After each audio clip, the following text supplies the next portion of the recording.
Hello friends, my name is Kajal और आप सभी का स्वागत है मेरे चैनल पर। और आज के इस वीडियो में हम डिस्कस करेंगे UP DElEd first semester subject Hindi का जो छठा पेपर होता है 2015 का पूछा हुआ प्रश्न आज के इस वीडियो में हम डिस्कस करेंगे। और जो आपका हिंदी सब्जेक्ट होता है 25 नंबर का होता है, जिसमें से आपको 12 नंबर लाना अनिवार्य होता है और आपको जो टाइम मिलता है वो 1 घंटे का टाइम मिलता है। तो चलिए फ्रेंड्स, हम स्टार्ट करते हैं। और सबसे पहले मैं आपको ये बता दूं, आपके प्रश्न में 3 टाइप से प्रश्न पूछे जाते हैं। तो सबसे पहले आप यहाँ देख सकते हो निर्देश दिया है, एक बार वो पढ़ लेते हैं कि सभी प्रश्न अनिवार्य है और प्रत्येक प्रश्न के निर्धारित अंक प्रश्न के सम्मुख दिए गए हैं। इस प्रश्न पत्र में 3 प्रकार के प्रश्न है। बहुविकल्पीय प्रश्नों के सही विकल्प छांटकर अपनी उत्तर पुस्तिका में लिखिए।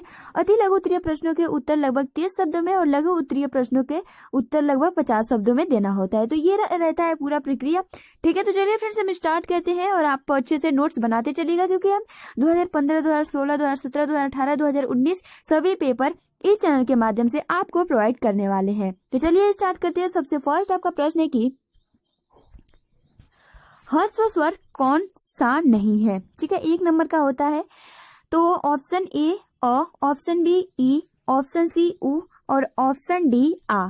तो ह्रस्व स्वर अगर आपको मालूम होगा तो आप इसको आसानी से टिक कर सकते हो। तो यहाँ जो आपका करेक्ट आंसर हो जाएगा वो हो जाएगा आ, क्योंकि जो एक मात्रा वाला होता है उसे हम ह्रस्व स्वर कहते हैं और दीर्घ स्वर किसे कहते हैं। ह्रस्व स्वर से ज्यादा उच्चारण करने में टाइम लगता है, समय लगता है, उसे दीर्घ स्वर कहते हैं। और पुलुप्त स्वर जो बहुत ज्यादा टाइम लगता है उसे पुलुप्त स्वर कहते हैं। तो यहाँ आपका जो करेक्ट आंसर हो जाएगा वो हो जाएगा आ। नेक्स्ट आपका प्रश्न है कि य र ल व व्यंजन कहलाते हैं। ऑप्शन ए ऊष्म व्यंजन, ऑप्शन बी अंतस्थ व्यंजन, ऑप्शन सी संयुक्त व्यंजन, ऑप्शन डी द्विगुण। तो यहाँ पर आपका जो राइट आंसर हो जाएगा वो हो जाएगा अंतस्थ व्यंजन, य र ल व है। नेक्स्ट आपका प्रश्न है कि द्वि शब्द का अर्थ है ब्राह्मण, दात, पक्षी, इनमें से सभी हो जाएगा। नेक्स्ट अगला आपका प्रश्न है कि लिपि का विकास का प्रथम सोपान है चित्रलिपि, वर्ण लिपि, अक्षर लिपि, इनमें से कोई नहीं। तो देखिए आपके यहाँ आंसर दिया है, बट यहाँ मतलब बहुत सारे क्वेश्चन का आंसर गलत दिया है। ठीक है, तो लिपि का विकास जो प्रथम सोपान था वो था चित्रलिपि। नेक्स्ट आपका प्रश्न है कि जंगम का विलोम शब्द क्या है। ऑप्शन ए पुष्ट, ऑप्शन बी स्थावर, ऑप्शन सी स्थिर, ऑप्शन डी पूर्ण। तो यहाँ पर आपका जो राइट आंसर हो जाएगा वो हो जाएगा स्थावर। अब देखिए कुल बहुविकल्पीय 5 प्रश्न पूछता है, उसके बाद अति लघु उत्तरीय प्रश्न स्टार्ट हो जाता है। तो देखिए यहाँ आपका 6ठा नंबर प्रश्न है कि अक्षर समूह का दूसरा नाम बताइए। तो अक्षर समूह का दूसरा नाम होता है वर्णमाला। ठीक है, वर्णमाला यहाँ आपका अक्षर समूह का दूसरा नाम होता है। नेक्स्ट आपका प्रश्न है कि स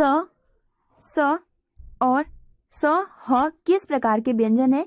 तो ये ऊष्म व्यंजन है। नेक्स्ट आपका प्रश्न है कि सस्वर वाचन के 2 गुण लिखिए। तो सस्वर वाचन के जो 2 गुण हो जाएंगे, फर्स्ट तो आपका यही हो जाएगा कि जो लिखने में तीव्रता होती है, ठीक है, अस्पष्टता होती है, शुद्धता होती है। ये मतलब 2 ही पूछा है तो हम केवल 2 ही लिखेंगे। नेक्स्ट आपका प्रश्न है कि भाषा शिक्षक के 4 प्रमुख कौशल कौन कौन से हैं। तो ये आपका हो जाएगा कि भाषा शिक्षक के 4 प्रमुख कौशल कौन कौन से हैं। तो 4 बताना है। तो पहला तो आपका उच्चारण हो जाएगा, फिर दूसरा हो जाएगा वाचन, तीसरा हो जाएगा अभिव्यक्ति एंड लास्ट हो जाएगा श्रवण। तो ये आपके भाषा शिक्षक के 4 प्रमुख कौशल हैं। ठीक है, श्रवण, उच्चारण, अभिव्यक्ति, वाचन। नेक्स्ट आपका प्रश्न है कि श्रुतलेख क्या है। ठीक है, श्रुतलेख क्या है। तो श्रुतलेख का देखिए यहाँ उद्देश्य पूछा है। तो श्रुतलेख का उद्देश्य यही होता है कि शब्दों और वाक्यों का सही होना, ठीक है, और लिखावट में तीव्रता आती है, इसे हम श्रुतलेख का उद्देश्य मतलब इसका उद्देश्य यही होता है। नेक्स्ट आपका प्रश्न है कि अनभिज्ञ और मुक्त का क्रमशः विलोम शब्द होगा। तो अनभिज्ञ का विलोम हो जाता है आपका सुविज्ञ और मुक्त का हो जाता है बंधन। ठीक है, तो ये अनभिज्ञ का एक बार और रिपीट कर दे रही हूँ, अनभिज्ञ का हो जाता है सुविज्ञ और मुक्त का हो जाता है बंधन। नेक्स्ट आपका प्रश्न है कि वाचन की प्रकृति स्पष्ट कीजिए, जो 2 नंबर का होता है, जिसको आपको 50 वर्ड्स में लिखना होता है। तो चलिए इसके बारे में जान लेते हैं। तो वाचन वह क्रिया है जिसमें प्रत्येक ध्वनि, ठीक है, प्रत्येक ध्वनि और अर्थ, जो ध्वनि और अर्थ है वो दोनों साथ साथ चलते हैं। ठीक है, जैसे एक राइटर के अनुसार जिनका नाम है कैथरीन, ठीक है, तो इन्होंने वाचन के बारे में क्या परिभाषा दिया है। तो वाचन वह जटिल अधिगम प्रक्रिया है जिसमें दृश्य, श्रव्य एवं गतिवाही सर्किटों का मस्तिष्क के अधिगम केंद्र में संबंध निहित होता है और जीवन में वाचन का महत्व अधिक है। इसी कारण विद्यालयों में इसके शिक्षा को महत्व दिया जाता है। तो ये हो जाता है वाचन की प्रकृति। नेक्स्ट आपका प्रश्न है कि विराम चिन्हों का क्या अभिप्राय है। तो विराम चिन्ह बहुत ही इजी इसका परिभाषा है, जैसे कि वाक्य बोलते समय या लिखते समय जो भी हम विराम प्रकट करते हैं उन चिन्हों को हम विराम चिन्ह कहते हैं। नेक्स्ट आपका प्रश्न है कि लेखन कला को कुशल बनाने में सुलेख के महत्व पर प्रकाश डालिए। ठीक है, तो ये बहुत ही अच्छा प्रश्न है कि लेखन कला को कुशल बनाने में सुलेख पर महत्व या प्रकाश डालिए। ठीक है, तो सुलेख का सबसे पहले तो हम जान लेते हैं उद्देश्य क्या होता है। तो सुलेख का जो अर्थ होता है वो होता है सुंदर लिखना होता है।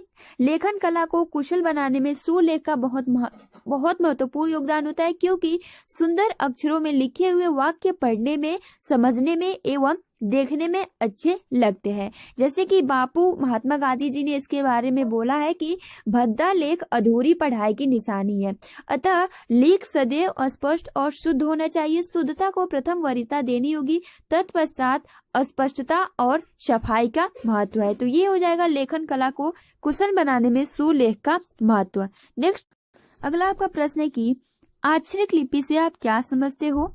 तो आक्षरिक की परिभाषा ये होती है कि आक्षरिक लिपि में संकेतों को अक्षर के माध्यम से व्यक्त किया जाता है, न कि वर्णों से।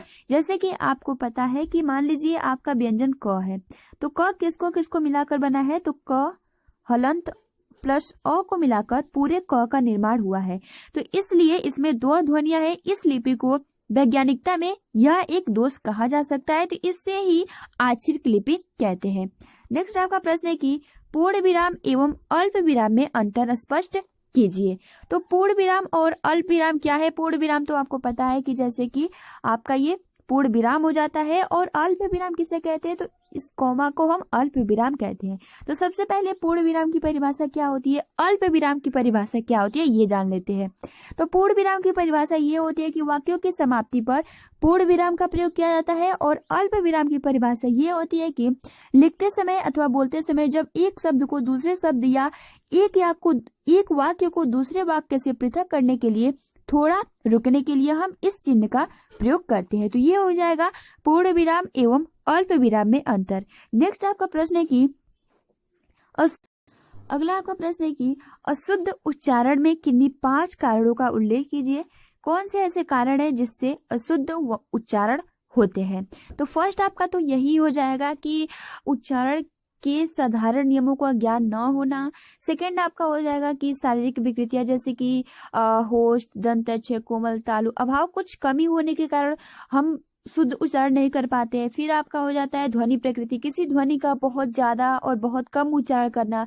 फिर आ जाता है किसी ध्वनि का लोप कर देना। तो ये आपके अशुद्ध उच्चारण के 5 कारण हो गए। नेक्स्ट आपका प्रश्न है कि अनुनासिक स्वर किसे कहते हैं।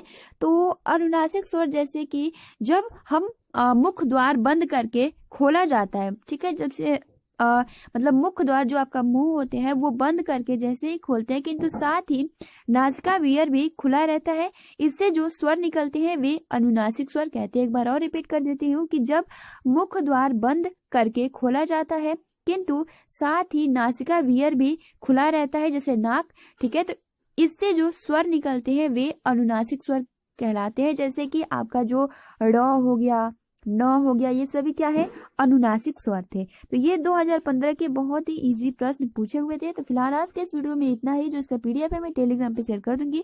आप अपना अच्छे से प्रिपरेशन करते रहिए, ठीक है। तब तक के लिए thanks for watching, take care and best of luck.